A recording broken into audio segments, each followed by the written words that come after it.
Hello and welcome to episode 156 of AvTalk. I am Ian Petchnick here as always with Jason Rabinowitz. How are you, Ian? I'm well, Jason. How are you, sir? Welcome back from France. Thank you. It feels like a lifetime ago already, but here I am back at home. You made it back safely and all was well.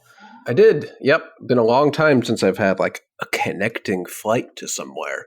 It was all good. All good. No issues. Long-time listeners know your proclivity for nonstop flights at all costs. Unfortunately, Delta's nonstop flight to Nice didn't start for like a week after my arrival, so I was very disappointed about that. You mean you didn't just extend your stay in Nice to take a nonstop flight? I did not. And the connection back to the U.S. from France at de Gaulle is actually fine. You just go through immigration, they stamp your boarding pass, or your passport. You don't even go through security. But that connection from the U.S. to France sucked. Do not want to do that again.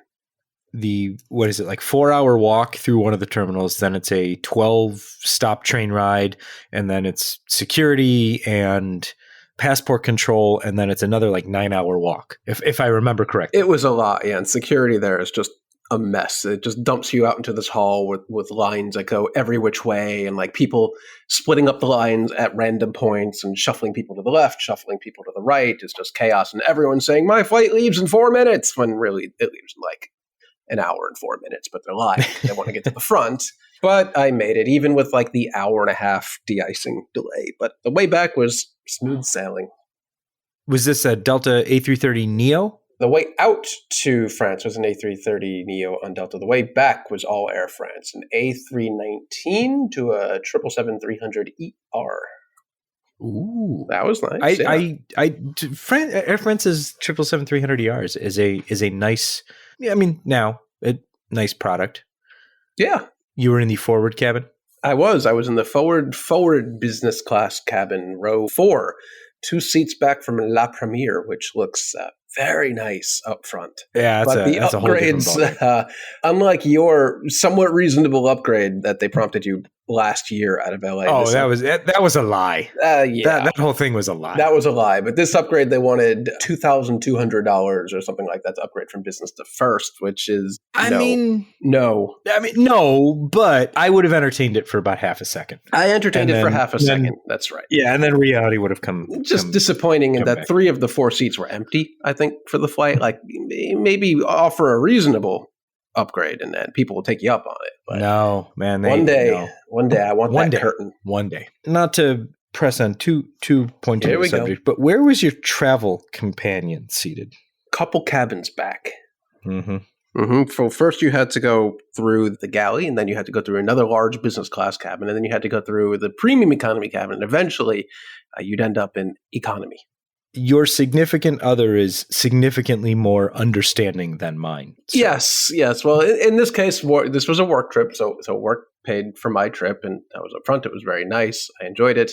For her birthday, she came out to meet me after business was concluded out in Nice, which was great. But fares were not on the low end at that kind of last minute. So I think it was like $700 round trip in economy.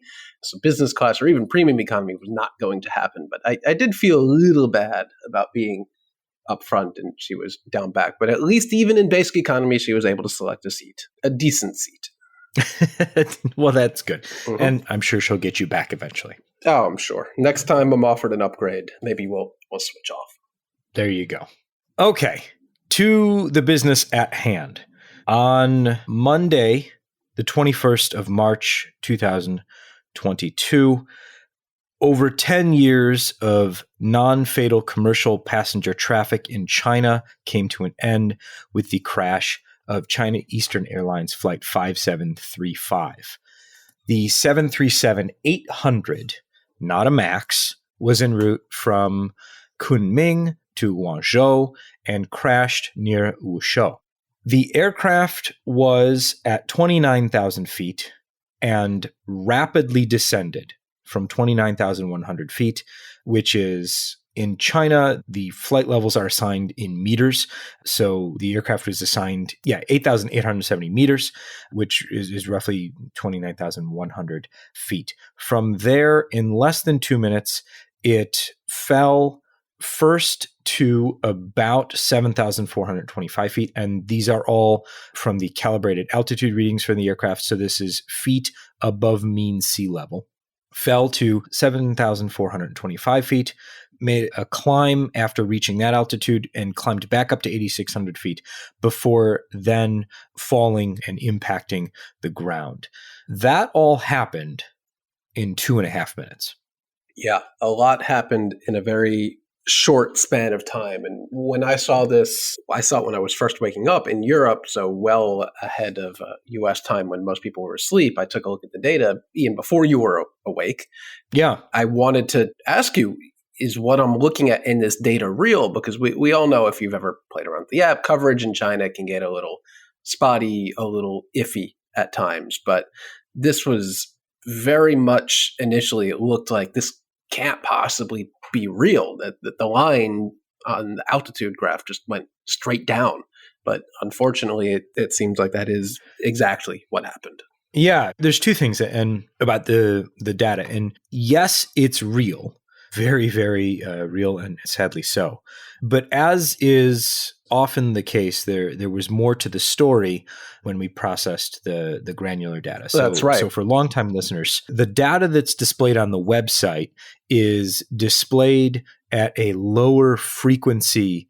The positions are displayed at a lower frequency than the data is received from the aircraft. So the ADS-B standard broadcasts at roughly once a second. There's two transponders, so we're getting basically a frame from the ADS-B transponder every half a second or so in complete coverage. And there's variation based on which receivers are receiving the signals. Is there any impact to the signal by line of sight or anything like that? But roughly speaking, once or twice a second, that data is then processed and stored. But the data on the website is updated at a slower frequency of once every 5 seconds or so, depending on where the aircraft is. So if the aircraft is closer to the ground or is making a turn, you're going to see updates a bit more often because the rate of change in the data is higher. So to make things smoother on the website, we display fewer data points for aircraft to not overload the website, basically. That many data points times 15,000, 16,000 aircraft being tracked at any one time. The data is already overwhelming, but this would make it even more so. So we store all that data, the high frequency data that comes in. And then if there's a flight of interest or something has happened in this case that we're notified that there has been a crash, we can pull that higher frequency data. And over time, we've developed the ability to process that data over a longer period of time. There was a point a few years ago where the data would have been helpful, but without having the knowledge that something's happened, it was unfortunately not possible. But in this case, we found out not long after it happened and pulled the high frequency data or the granular data that we have and processed that. That's when we found the climb back from 74 to 7425 to 8,600 feet. Yeah, that piece of data was not displayed in the app when I was scrubbing through the timeline. That's a revelation that was revealed a couple hours after the news first hit, and it was kind of a shock to see that the aircraft was in such an extreme level of descent, and then actually looked like they got it maybe not under control, but they leveled off and actually managed to climb a bit, and then something happened again, and that was the end of that, unfortunately. At this point, we do not know what happened. We will not speculate on what happened. We will let the investigators investigate and come to their own conclusions over time. At this point, the Chinese authorities are all over the scene, of course. They have thankfully already recovered one of the data recorders at the scene, which is suspected to be the cockpit voice recorder. They're still looking for the data recorder. Hopefully they will find that soon. But at this point, just to reiterate, we're not going to speculate. We're just going to say, here's the facts, here's what happened, but we do not yet know what happened or why it happened.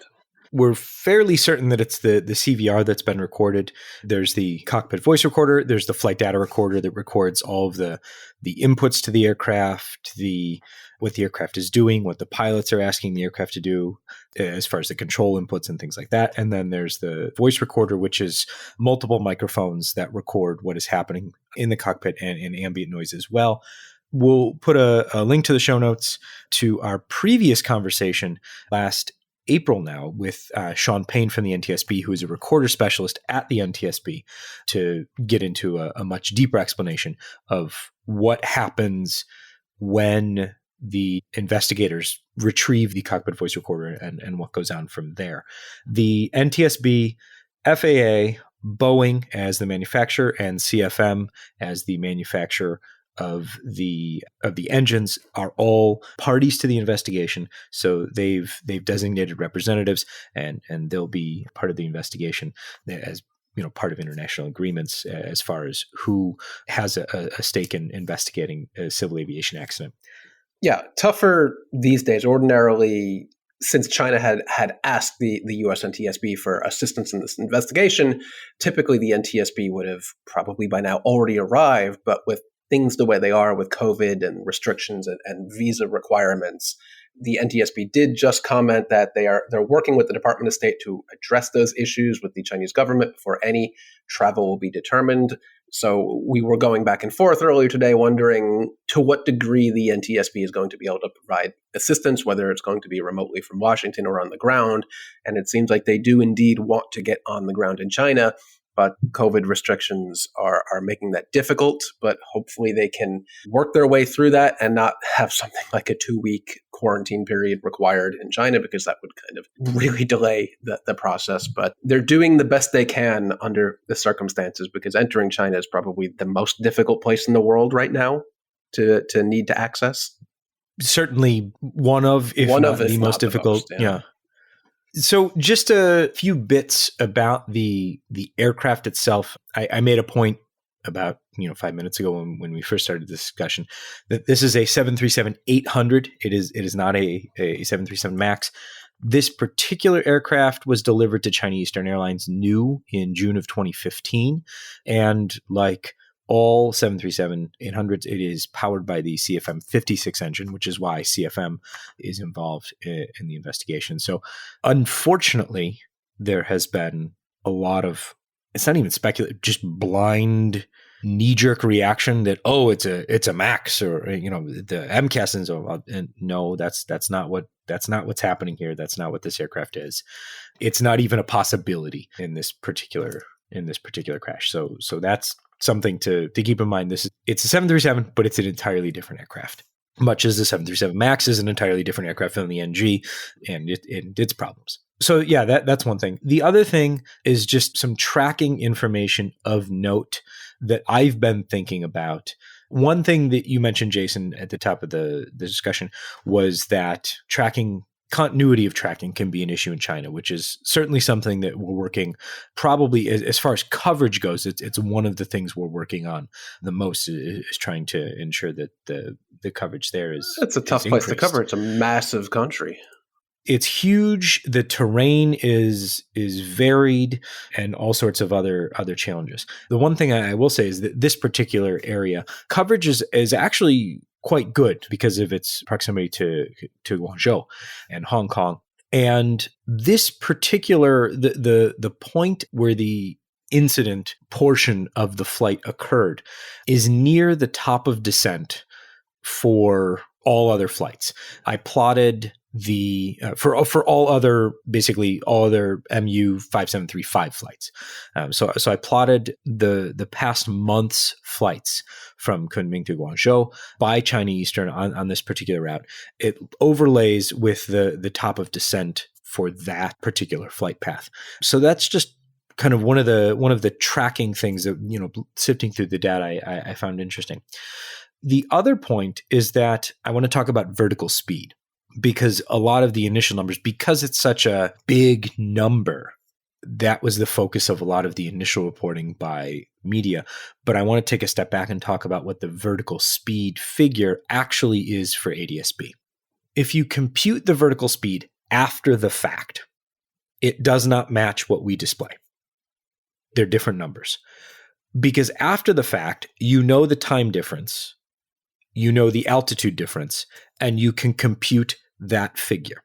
What the vertical speed displayed on the site is the barrel rate of change that the aircraft is computing for that particular moment in time. So it's saying, all else being equal, if nothing changes, this is my vertical rate. And so that's where those numbers come from. When the aircraft is computing its position in space at that point in time, that's where that number comes from. It's not how fast an aircraft is falling or climbing over a time period that is then known in the future. So the difference is that these numbers are what the aircraft is saying at that point in time. And it changes based on the parameters that the aircraft then interprets. So while these numbers are big, and while the post-computed numbers are also big, that's why they are different. So we've talked a little bit about that before, but I wanted to go over it again because it's worth repeating. Yeah, interesting.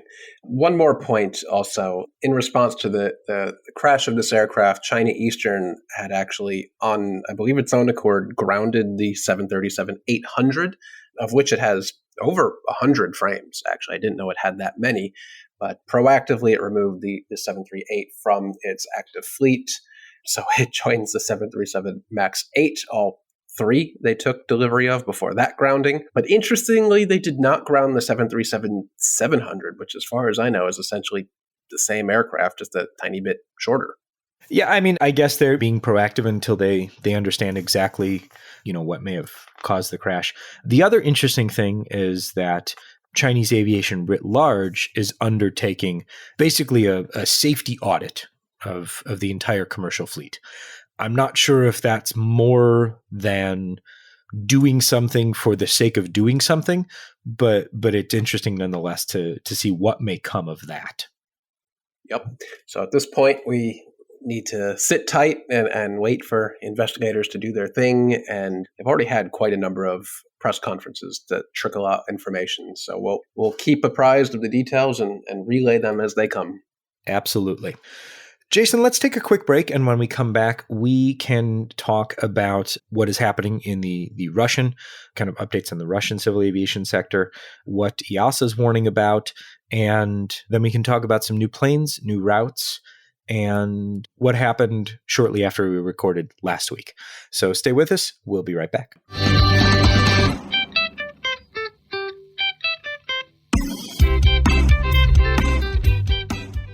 Welcome back. Last week, we talked about how Russia is taking leased aircraft that were leased to Russian airlines by lessors not based in Russia and taking them off the Bermudan registry, some off the Irish registry, and placing them onto the Russian registry. Well, now we have at least a number so far, and that number is bigger than I thought it would be. It is at least nearly 800 aircraft. That's a lot. That's a lot of aircraft. That's a few $1 billion worth of airplanes. We talked about, when we had John Osser on the show, we talked about what the rules and regulations and lessors and everything like that. And we were chatting when we were setting up the show for this week, and you and I were talking. And basically, the long and the short of it is that international law is all well and good until you want to break it, and then it doesn't really matter. Yeah, who's going to stop them? Apparently nobody.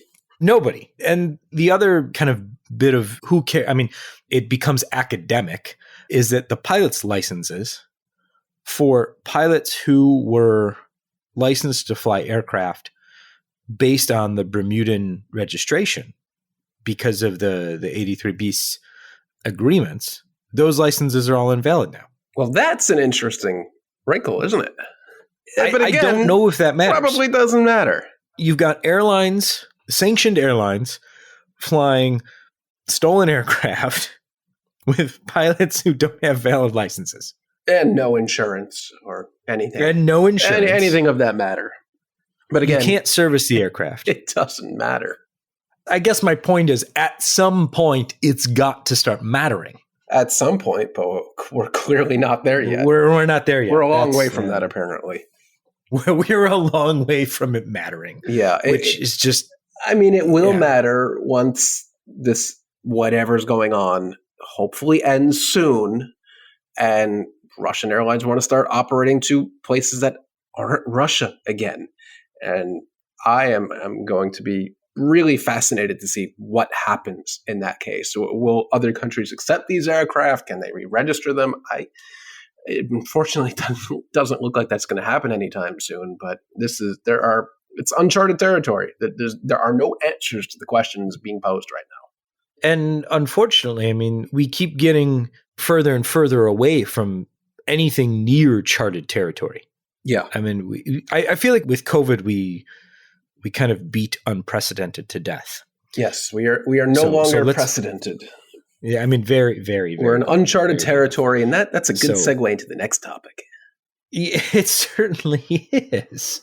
So one of the issues that has been occurring with some regularity and is now a bit more kind of in focus is the global positioning navigation services. So the generic Global Navigation Satellite System, GNSS, though EASA, the European Union Aviation Safety Agency, is warning basically anyone who flies or deals with flying, national authorities, air navigation service providers, airlines, anybody, that there are the possibility of jamming and spoofing of these position signals. And this is a problem for knowing where you are.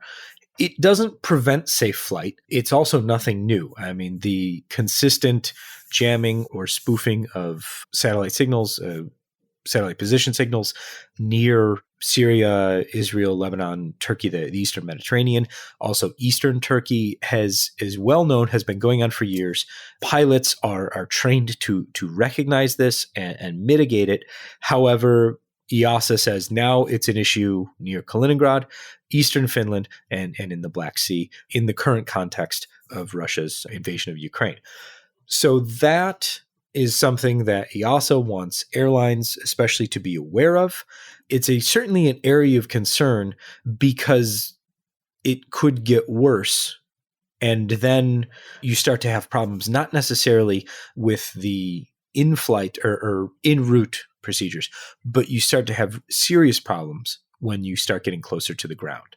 And that's a number of the things that they warn about as far as, RNAV approach capability, RNP operations, things like that, or erroneous triggering of warnings like terrain warnings or things like that. So it's not something that has caused any issues that they have identified here as far as specific incidents, but it's something that they want operators to be very aware of. Yeah, not great. Not great at all. That's all I got. Not great. But at least there is warning and operators will be aware of such a possibility. Yes. Then, hey, we've got our own problems here in the U.S. with our own military jamming GPS from time to time. So this stuff happens. Yeah, it does. And that's the thing. Pilots are aware of it. They are trained for it. They have ways to navigate without it. Does it still cause a lot of problems? Yes. Another thing that is happening in Russia is because of the sanctions. And I bring this up just because it sounds very like from time to time when someone suggests that Boeing's restarted line or something like that. It sounds like one of those things that is a good idea academically until you actually think about it. And then you're like, I don't know if that's such a good idea. But Russia is considering dramatically increasing the production rate of the Tu-214 because of sanctions imposed on Russia. And the Tu-214 is a variant of the Tu-204, which is 757-ish. Yeah, for sure. As you alluded to, the aircraft is not actually out of production. It is just at a rate of 0.00 something per month. So the production line is still open, but this is not, even in Russia, this is not a popular aircraft. There are let's see if I search for active, there are 17 of these frames possibly still in service right now. Really none of them in in passenger service. There are freight and military frames operating. I think Cubana has a couple of them, but they're probably not operating as well. There's one in North Korea. But this would be a sight to behold if they really did ramp up this production line and press them into service. But I mean, yeah, I guess a ramp up here would be kind of a bridge to the MC-21. yeah, I'm not exactly sure what the competition there would be or the overlap would be, but it's interesting that they're even considering it as an option and not just maybe if they run out of the 800 aircraft they've already stolen. At some point. That's going to happen. I don't know, but this would be a turn of events that I don't think anyone would have predicted just 1 month ago. No, the list of events we would not have predicted 1 month ago is very long at this point, and this one's certainly on it. Okay, let's leave Russia for at least this episode. And we can't do that. We got one more topic. Can't do that. One more. This is an interesting marketing thing that Finnair has brought back based on the Russian sanctions or avoiding Russian airspace. So Finnair's flight to Tokyo, the one that they've had from Helsinki, add like 3 hours to. Yeah. So instead of flying over Russia, they're now going the polar route on most days. And I hesitate to say celebrate because it's not really a celebration. Begrudgingly acknowledging. That's an excellent way to put it. Thank you. They have brought back their Northern Route diploma. So when Western airlines were not allowed to fly over the Soviet Union and over Russian airspace during the Cold War, they went over the polar route, and Finnair did, and many other airlines did as well. But Finnair specifically had its polar diploma, and they've brought that back. So if you're taking AY-73 between Helsinki and Tokyo, you get a polar route diploma. That is pretty cool. It is.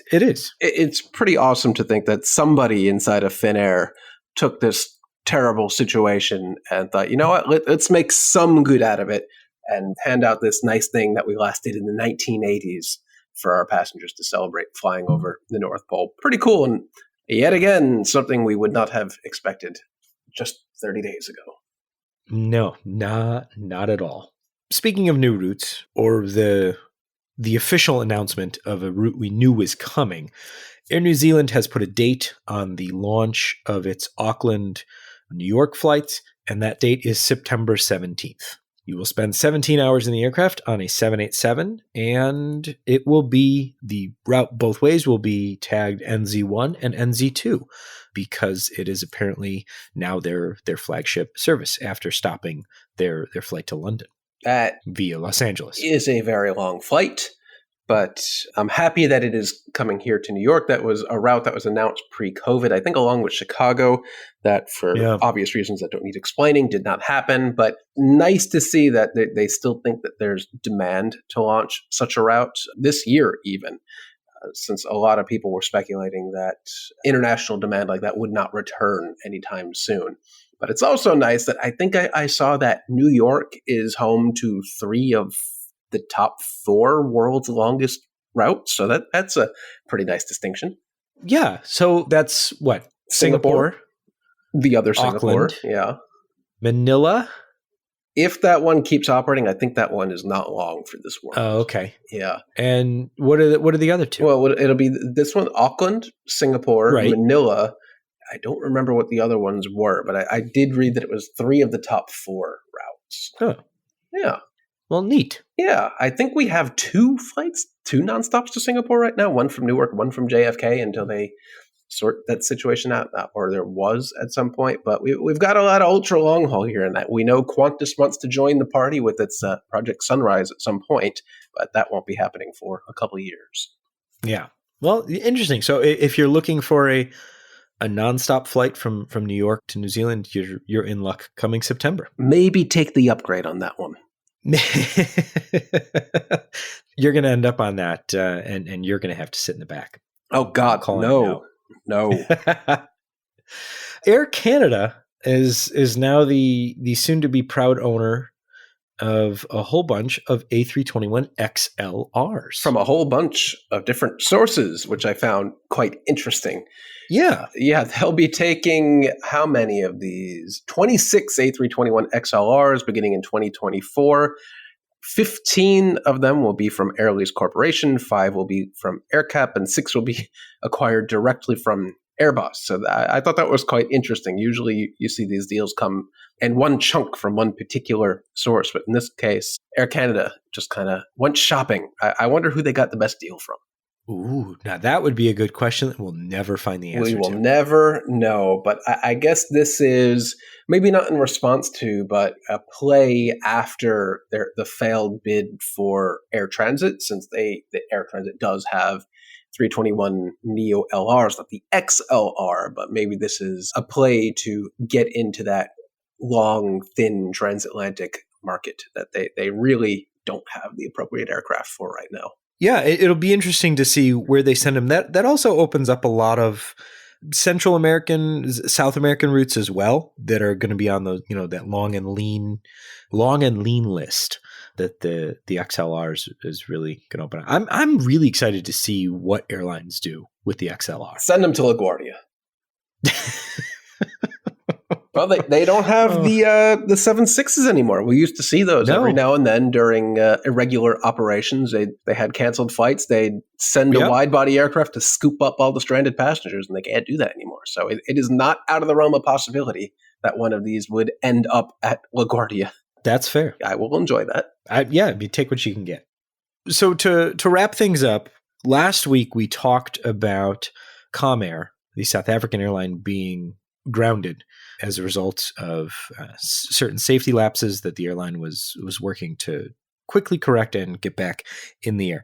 Jason, did you time in minutes how long it took for us to hit the stop button on the recording before the airline was flying again? It may have been seconds. Like an hour. I don't even know if we got to minutes. So yeah, if you listen to the podcast last week and you're like, they're flying, I don't know what they're talking about. Yeah, that's one of those things that where we talked about it and then it was completely different by the time the podcast came out.